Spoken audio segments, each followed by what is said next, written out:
Donc, une importante fuite de gaz a forcé pendant 4 heures aujourd'hui l'évacuation de 3000 personnes dans le centre-sud de Montréal. D'ailleurs, le personnel de Télémétropole a dû quitter le travail à cause d'infiltration de gaz et la programmation de tout le réseau TVA a dû être modifiée pendant quelques heures en début d'après-midi.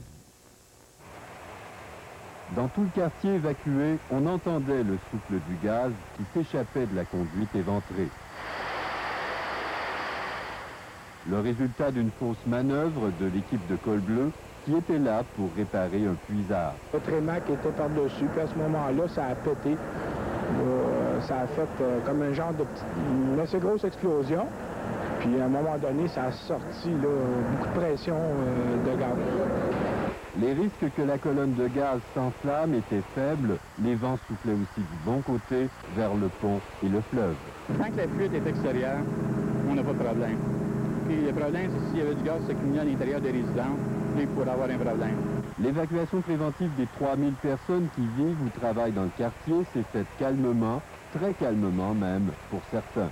Autre précaution, le service a été interrompu pendant 30 minutes sur la ligne 1 du métro. Aucune trace de gaz n'y a été décelée. Chassés par les gaz, ce n'est que 4 heures plus tard que les personnes évacuées ont pu revenir. C'est une conduite majeure qui a une pression interne de 350 livres au pouce carré.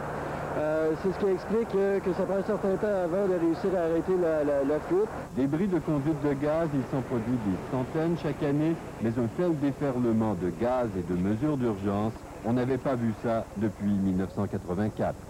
Claude Fugère, TVA.